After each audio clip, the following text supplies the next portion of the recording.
Thank you very much, Tony. Thank you.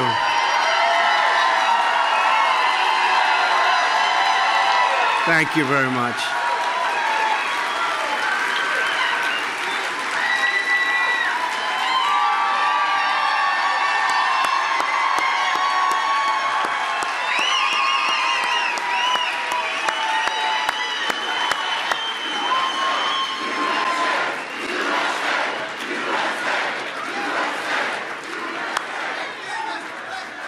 Thank you very much. You know, I've been here before.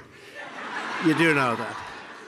Before the big day on November 8th, I was here. I want to thank Mark Meadows and all of the folks that have really made this possible. And Tony, tremendous guy. We have some incredible people that we love and that we're involved with. So we all know that. And I'm being followed by Mr. Bennett. You know that, right? And I've been watching him say nice things about me before I knew him. Those are the ones I like, where they speak well of you before you know them, right? But I really want to thank everybody and Tony for your extraordinary leadership of this organization. And I want to thank also Lawana for your dedication to the faith community and to our nation. Works so hard. It's great to be back here with so many friends at the 2017 Values Voter Summit, and we know what that means. We know what that means. America is a nation of believers, and together we are strengthened and sustained by the power of prayer. True. As we gather for this tremendous event, our hearts remain sad and heavy for the victims of the horrific mass murder last week in Las Vegas. It was an act of pure evil. But in the wake of such horror, we also witnessed the true character of our nation. A mother laid on top of her daughter to shield her from gunfire. A husband died to protect his beloved wife. Strangers rescued strangers. Police officers, and you saw that, all of those incredible police officers, how brave they were, how great they were running into fire. And first responders, they rushed right into danger. Americans defied evil and hatred with courage and love. The men and women who risked their lives to save their fellow citizens gave proof to the words of this scripture. The light shines in the darkness, and the darkness has not overcome it.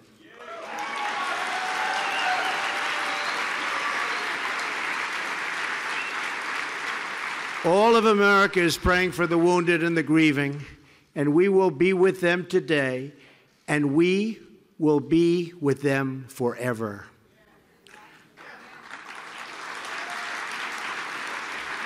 Just want to finish by saying really, and we understand it was so horrific to watch and so terrible, but to those who lost the ones they love, we know that we cannot erase your pain, but we promise to never, ever leave your side. We are one nation, and we all hurt together, we hope together, and we heal together.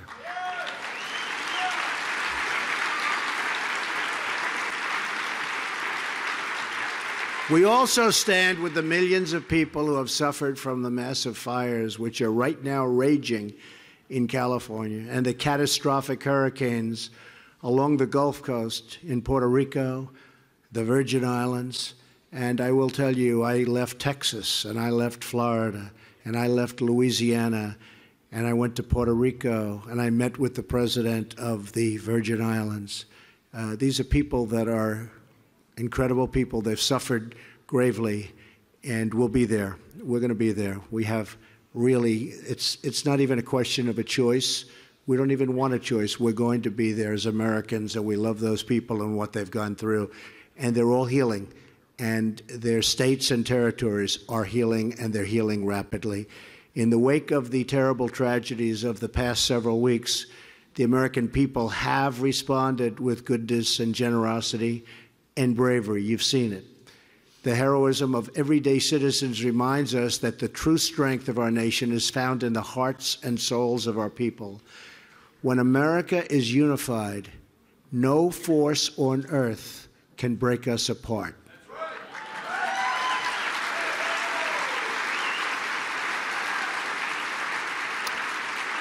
We love our families. We love our neighbors. We love our country. Everyone here today is brought together by the same shared and timeless values. We cherish the sacred dignity of every human life.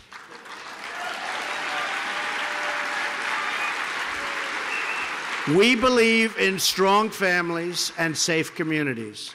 We honor the dignity of work. We defend our Constitution. We protect religious liberty.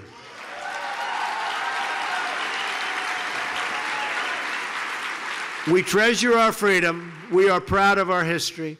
We support the rule of law and the incredible men and women of law enforcement. We celebrate our heroes, and we salute every American who wears the uniform. We respect our great American flag.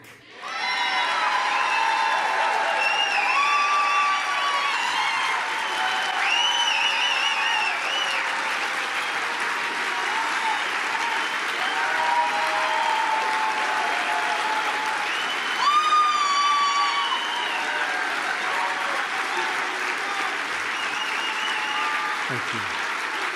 Thank you. Thank you.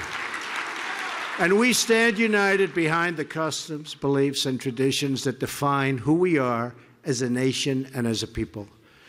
George Washington said that religion and morality are indispensable to America's happiness, really prosperity, and totally to its success.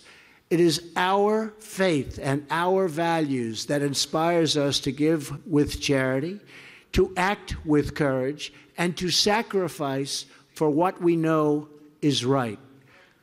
The American founders invoked our Creator 4 times in the Declaration of Independence, 4 times.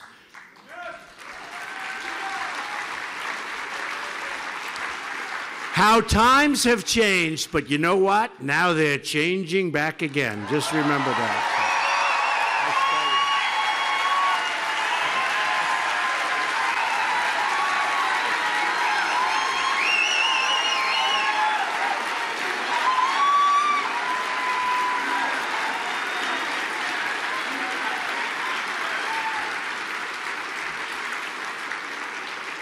Benjamin Franklin reminded his colleagues at the Constitutional Convention to begin by bowing their heads in prayer.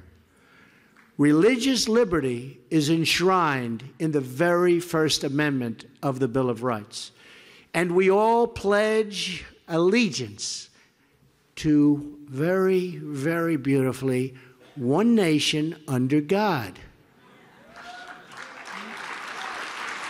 This is America's heritage, a country that never forgets that we are all, every one of us, made by the same God in heaven.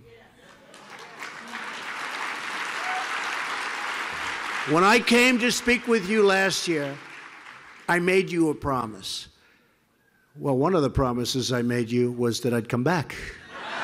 See?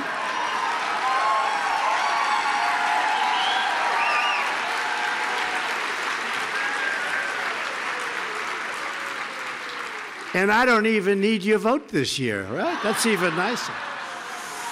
But I pledge that in a Trump administration, our nation's religious heritage would be cherished, protected, and defended like you have never seen before. That's what's happening. That's what's happening. You see it every day. You're reading it. So this morning, I am honored and thrilled to return as the first sitting president to address this incredible gathering of friends, so many friends. So many friends.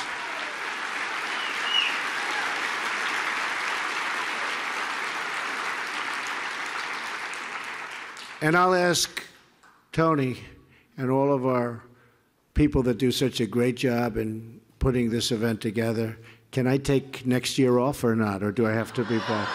I don't know. Huh? He's saying, they're saying no.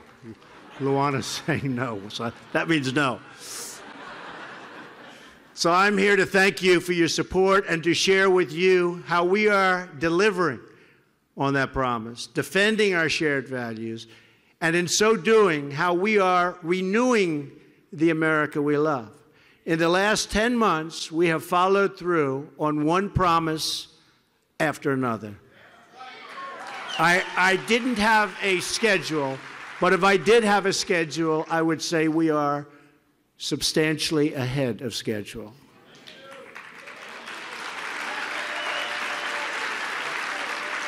Some of those promises are to support and defend the Constitution. I appointed and confirmed a Supreme Court justice in the mold of the late, great Justice Antonin Scalia.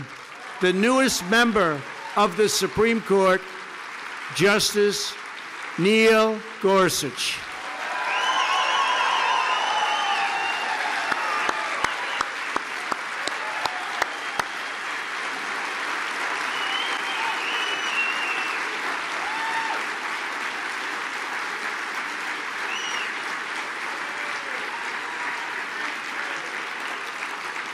To protect the unborn, I have reinstated a policy first put in place by President Ronald Reagan, the Mexico City policy. To protect religious liberty, including protecting groups like this one, I signed a new executive action in a beautiful ceremony at the White House on our National Day of Prayer.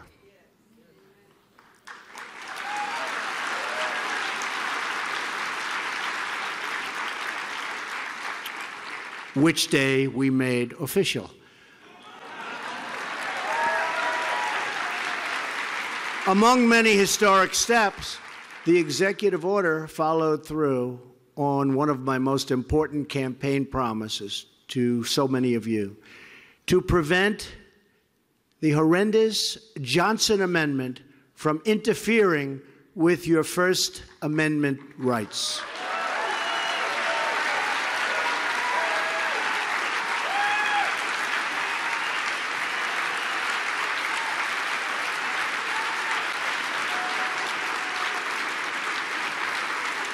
Thank you.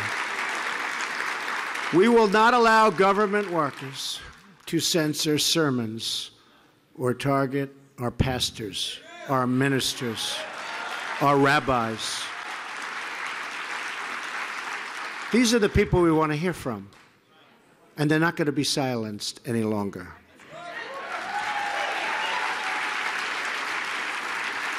Just last week, based on this executive action, the Department of Justice issued a new guidance to all federal agencies to ensure that no religious group is ever targeted under my administration.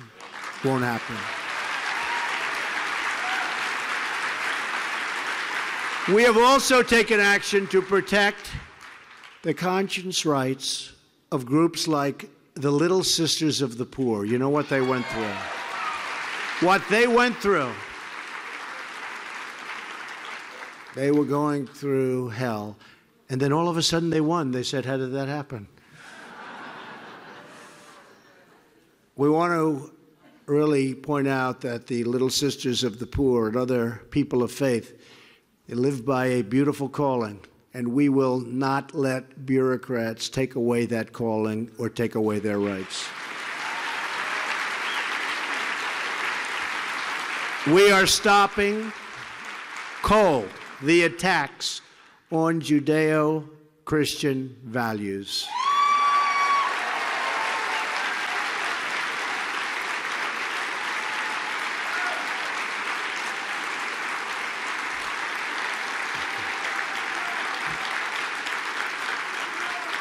Thank you. Thank you very much.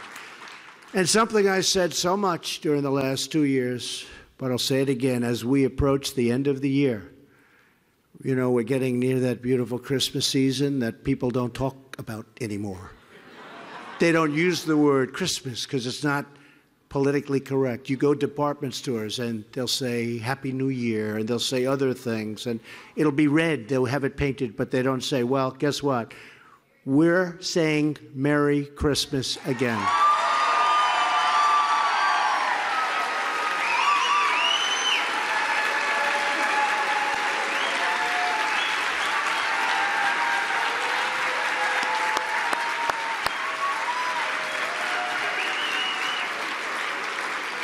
And as a Christmas gift to all of our hardworking families, we hope Congress will pass massive tax cuts for the American people.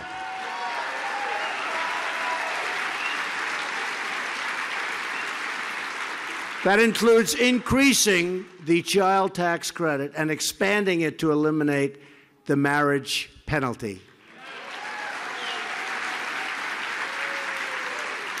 Because we know that the American family is the true bedrock of American life. So true.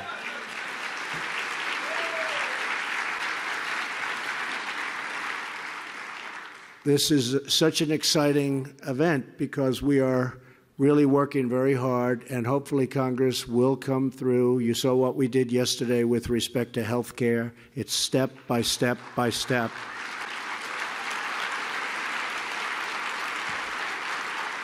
And that was a very big step yesterday. Another big step was taken the day before yesterday. And one by one, it's going to come down, and we're going to have great health care in our country. We are going to have great health care in our country.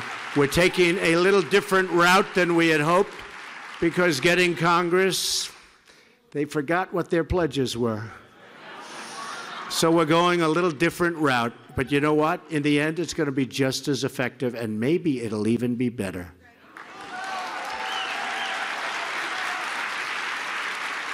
For too long, politicians have tried to centralize the authority among the hands of a small few in our nation's capital. Bureaucrats think they can run your lives, overrule your values, meddle in your faith, and tell you how to live, what to say, and how to pray. But we know that parents, not bureaucrats, know best how to raise their children and create a thriving society.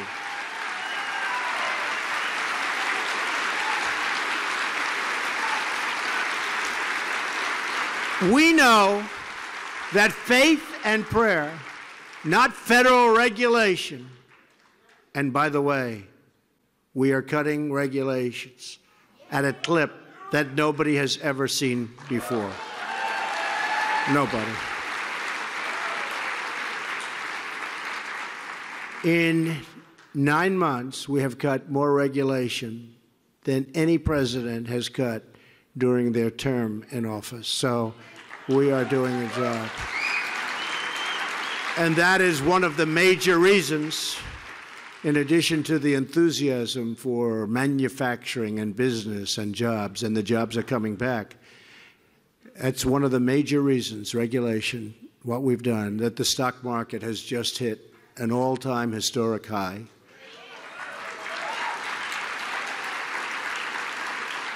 That just on the public markets, we've made, since Election Day, $5.2 trillion in value. Think of that, $5.2 trillion.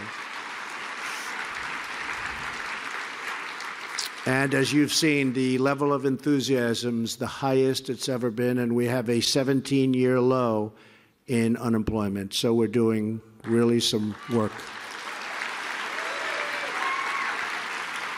We know that it's the family and the church, not government officials, that know best how to create strong and loving communities.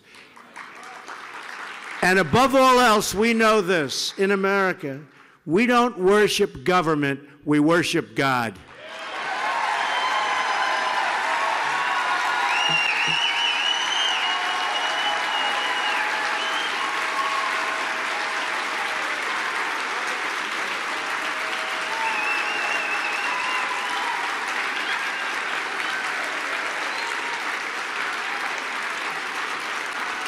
Inspired by that conviction, we are returning moral clarity to our view of the world and the many grave challenges we face. This afternoon, in a little while, I'll be giving a speech on Iran, a terrorist nation like few others, and I think you're going to find it very interesting.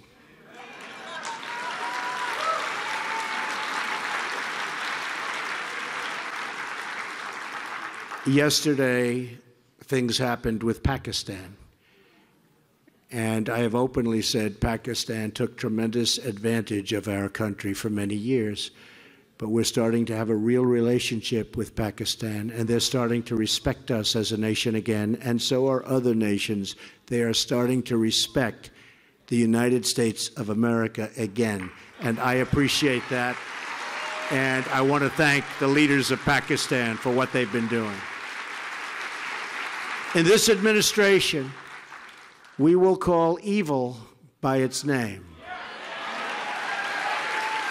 We stand with our friends and allies. We forge new partnerships in pursuit of peace.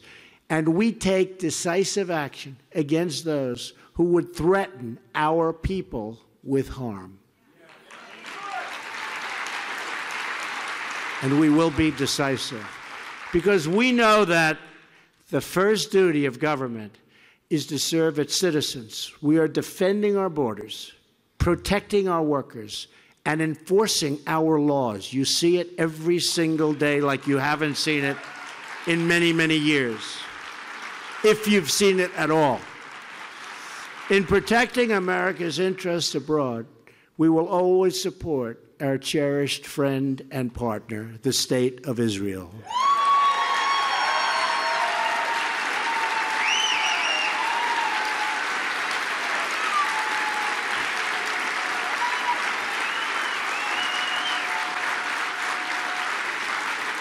We will confront the dangers that imperil our nation, our allies, and the world, including the threat of radical Islamic terrorism. We have made great strides against ISIS, tremendous strides. I don't know if you've seen what's going on, but tremendous strides against ISIS. They never got hit like this before.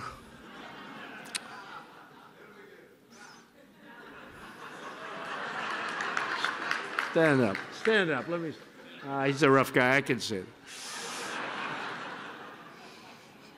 But they've been just ruthless, and they've ruthlessly slaughtered innocent Christians, along with the vicious killing of innocent Muslims and other religious minorities. And we've made their lives very, very difficult, believe me.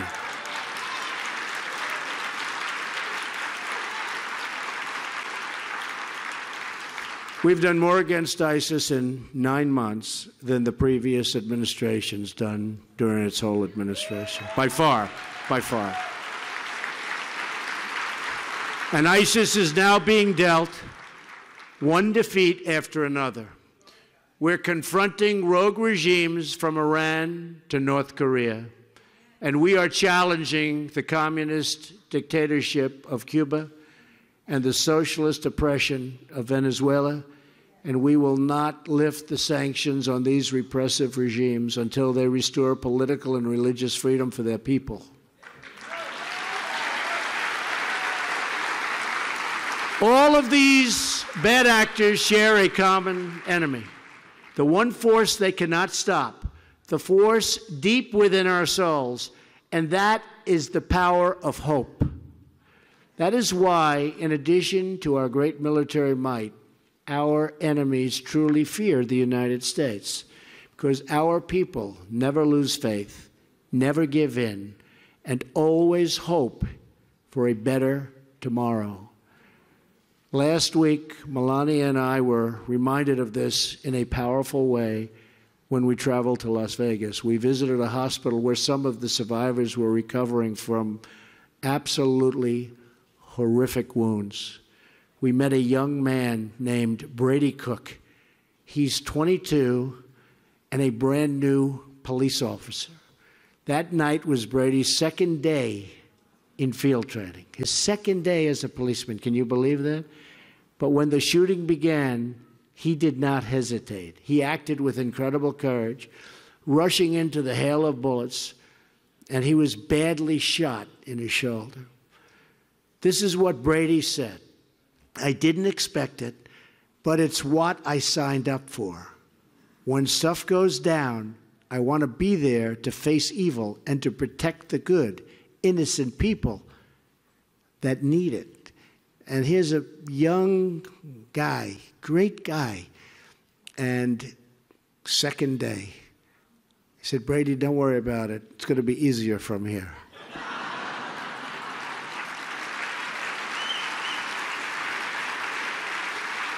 Brady's a hero, and he can't wait to get back on the job. Several weeks before, when Hurricane Harvey hit Houston, a local furniture store owner, who's known in Texas as Mattress Mac, decided he had to help. When the rain began to flood the streets of the city, he sent out his furniture trucks to rescue the stranded. He brought them back to his stores and gave them food and a clean, dry place to stay, even if it meant ruining countless dollars worth of furniture. As Mattress Mac put it, my faith defines me. It's who I am. We can afford the cost. We can't afford what we can't. And he said this very strongly. What we can't afford is to cause people to lose hope. In Brady and Mac, we see the strength of the American spirit. This spirit of courage and compassion is all around us every day. It is the heartbeat of our great nation. And despite certain coverage, that beat is stronger than it's ever been before. You see right through it. That beat is stronger than it's ever been. We see this spirit in the men and women who selflessly enlist in our armed forces and really who go out and risk their lives for God and for country. And we see it in the mothers and the fathers who get up at the crack of dawn. They work 2 jobs and sometimes 3 jobs. They sacrifice every day for the furniture and future of their children. They have to go out. They go out, they work. The future of their children is everything to them. They put it before everything. And they make sure that the future of their children has God involved in it. So important to them. We see it in the church communities that come together to care for one another, to pray for each other, and to stand strong with each other in times of need. The people who grace our lives and fill our homes and build our communities are the true strength of our nation and the greatest hope for a better tomorrow. As long as we have pride in our country, confidence in our future, and faith in our God, then America will prevail. We will defeat every evil, overcome every threat, and meet every single challenge. We will defend our faith and protect our traditions. We will find the best in each other and in ourselves. We will pass on the blessings of liberty and the glories of God to our children. Our values will endure. Our nation will thrive. Our citizens will flourish. And our freedom will triumph. Thank you to the Value Voters Summit. Such an incredible group of people you are. Thank you to all of the faithful here today. And thank you to the people of faith all across our nation and all over the world. May God bless you. May God bless the United States of America. Thank you very much, everybody. Thank you. Thank you. Thank you, everybody.